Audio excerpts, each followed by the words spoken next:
Bom dia, boa tarde, boa noite, galera. Meu nome é Vitor Hugo e esse aqui é o canal do Guará. Sejam todos bem-vindos a mais um vídeo. E o Fluminense finalmente encerrou a sequência de 6 derrotas seguidas na noite de quinta-feira, porém com um empate em 1-1 contra o Internacional.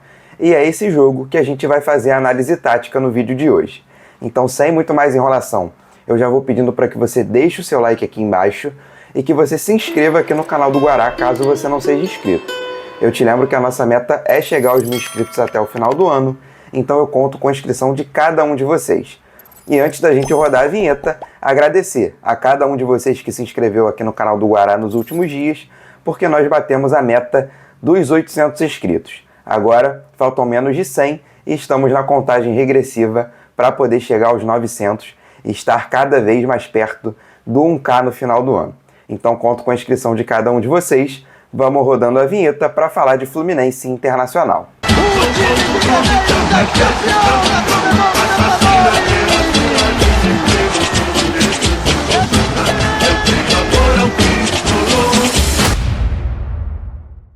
O Mano, para sua estreia, resolveu manter o mesmo esquema tático utilizado pelo Marcão no último final de semana lá em Caxias do Sul contra o Grêmio. Ele manteve um 4-4-2 com 3 volantes de marcação. O estreante da noite no comando do Flu já tinha dado um spoiler na sua coletiva de apresentação um dia antes das principais mudanças que a gente veria no Fluminense. Seriam mudanças na postura e na transição defensiva, e foram 2 pontos que me agradaram muito no jogo contra o Internacional. Ao invés de se reagrupar de qualquer jeito, correndo para trás na transição defensiva, como fazia o time do Fernando Diniz, o time do Mano resolveu marcar pressão, fazer uma marcação no campo de defesa do Internacional, que foi muito efetiva por boa parte do jogo. E quando a pressão não dava certo, o time se reagrupava com 2 linhas de 4 jogadores muito bem postadas para poder se defender. O Fluminense fez um bom primeiro tempo, pressionando o time colorado e cedendo poucas oportunidades para os gaúchos. Eu gostei bastante do encaixe do Alexander no meio-campo e como ele mostrou vontade na hora de fazer pressão na noite de quinta-feira. E fica a minha dualidade sobre a atuação do Keno, que se mostrou muito efetivo no 1 contra 1, ganhando vários duelos, mas sempre que passava do primeiro defensor do Internacional, ele tinha problemas na tomada de decisão, e errava o cruzamento, errava o passe ou a finalização. Um outro ponto que eu quero destacar é que constantemente o time do Fluminense tentava se aproximar, como pedia o seu antigo treinador. E na saída de bola, todas as vezes o Mano se esgoelava para o time não tentar fazer essa aproximação. E para, na verdade, dar mais amplitude no campo de defesa na hora da saída de bola. O único pesar é o gol do Inter, porque o Fluminense fazia um bom jogo e cedia poucos espaços. Mas o defensor Igor Gomes acertou um chute de rara felicidade em um dos poucos vacilos do sistema defensivo no jogo. E sim, antes de sofrer o gol, o tricolor teve até chances de abrir o placar, a principal delas com o Germancano, colocando uma bola na trave. Mas quem marcou mesmo com a camisa tricolor foi o Paulo Henrique Ganso, com um chutaço de longe, contando com a colaboração do goleiro Fabrício, ex-Nova Iguaçu. O Flu vai para o intervalo com ânimo renovado e começa o segundo tempo melhor que o Inter, ainda com a sua marcação bem encaixada. E o começo da derrocada tricolor na partida é quando as mexidas começam a ser feitas. E a partir do momento que o Mano tira o Alexander e coloca o Douglas Costa em campo, mudando a formação para um 4-3-3, a marcação não encaixa mais e o Inter começa a gostar mais do jogo. E para completar a cereja do bolo, ainda tem a entrada do Gabriel Pires, extremamente displicente, querendo dar passe de calcanhar com o time na lanterna na reta final do jogo, e o Renato Augusto, que mais uma vez entra morto. Eu vou eximir o Mano Menezes de críticas nesse primeiro momento, porque as opções no banco eram escassas e ele ainda está conhecendo o elenco. Mas a partir de domingo, esses caras não podem mais vestir a camisa tricolor. Se for para jogar mal, que pelo menos coloque jogadores da base, para amadurecerem e que podem mostrar algo de diferente. Porque esses caras a gente já está vendo ao longo de 2024 inteiro e eles não mostram nada além de um péssimo futebol. Eu quero parabenizar cada um dos 40 mil tricolores que estiveram no Maracanã na noite de quinta-feira. Deu para ver na transmissão que a torcida não parou um segundo. E é desse clima que nós vamos precisar em todos os jogos dentro de casa, para assim como em 2009, nós, a torcida do Fluminense, tirar o Fluminense desse buraco que ele se encontra.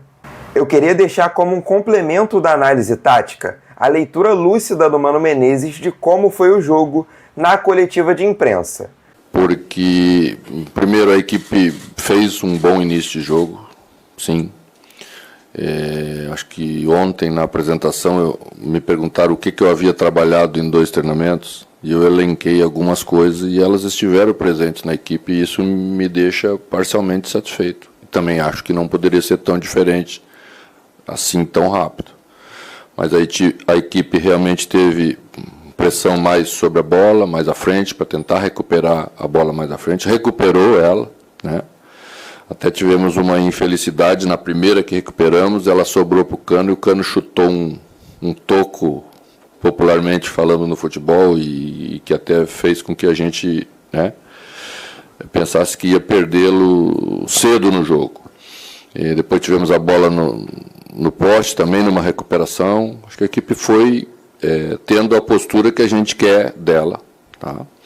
Mas ela não vinha fazendo isso há bastante tempo, a gente não vai fazer durante 90 minutos, ninguém faz durante 90 minutos, então na segunda parte você perde um pouco dessa capacidade, fisicamente falando, e o adversário do outro lado também enxerga, né? Tem gente competente, já veio. A retomada do segundo tempo foi tão boa quanto o primeiro.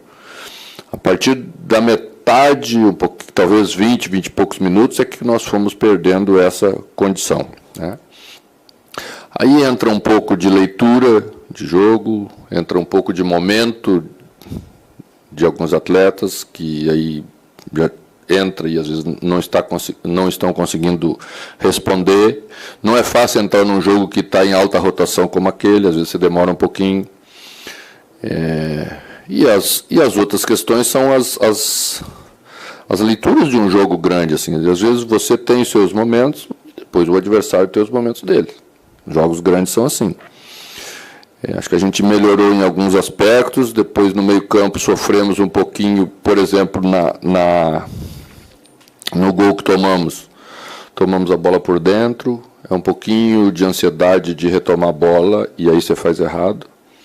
O time estava mais acostumado a fazer algumas perseguições, às vezes as perseguições não bem executadas abrem linhas importantes para um time da qualidade do Internacional, então temos que ter um pouquinho mais de paciência, temos que deixar a bola chegar na beirada para aí sim estabelecer um gatilho para pressionar. Você não pressiona de qualquer jeito times de alta qualidade do futebol brasileiro, a gente tem que ir aprendendo isso, mas algumas amostragens foram boas, e eu acho que é daqui para cima. E, gente, como é bom ver um treinador falar do mesmo jogo que você viu, não de um jogo criado e inventado na cabeça dele. Agora o Tricolor tem pela frente uma sequência de 3 jogos fora de casa. Lembrando que o Fluminense, longe dos seus domínios, até aqui no Brasileirão de 2024, perdeu todos os 6 jogos.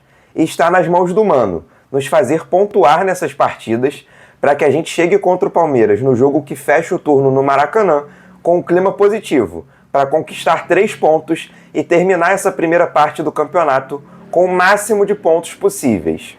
E inclusive essa pontuação baixa só me deixa mais chateado com a direção do clube, que podia ter mexido no comando técnico lá contra o Atlético Goianiense, tirando o Diniz, o Marcão ter treinado contra Cruzeiro e Flamengo naquela semana, o time ter fechado com o Mano Menezes, porque se o futebol apresentado contra Vitória e Grêmio fosse o mesmo apresentado contra o Internacional, eu te digo com toda certeza que o Fluminense teria vencido o Vitória e teria pelo menos empatado com o Grêmio lá em Caxias do Sul. Mas, infelizmente, o Si não entra em campo. E talvez a chegada do Mano Menezes só no final do primeiro turno seja tarde demais, porque nós já estamos a 4 pontos do vice-lanterna e a 6 pontos de sair da zona do rebaixamento.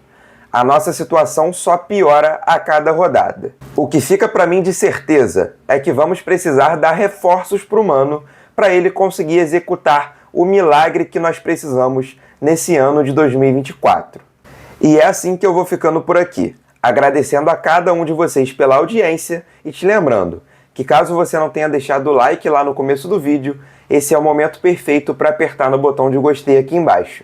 E claro, se você não for inscrito aqui no canal do Guará, por favor, se inscreva. Eu te lembro mais uma vez que a nossa meta é chegar aos 1000 inscritos até o final do ano e você não paga nada para se inscrever e me ajudar a chegar nessa meta. E caso você já seja inscrito aqui no canal do Guará e queira me ajudar de alguma outra forma, me ajude compartilhando esse vídeo. Compartilhe em todas as suas redes sociais, compartilhe nos seus grupos de WhatsApp, nos grupos de futebol, de racha e de pelada de final de semana e, claro, compartilhe nos seus grupos de Fluminense e para os seus amigos tricolores, que a cada rodada que passam estão mais preocupados com a situação do Fluminense. E eu te lembro também que a aba de comentários aqui do canal do Guará está sempre aberta para a gente trocar uma ideia e discutir sobre o Fluminense. Então comenta aqui embaixo o que você achou da estreia do Mano Menezes e do confronto do empate entre Fluminense e Internacional, que aconteceu na quinta-feira. Eu te lembro que a gente tem um encontro marcado já amanhã, no domingo, para o pré-jogo de Fluminense e Fortaleza, duelo que vai acontecer lá no Castelão. Então um abraço a todos vocês e até amanhã.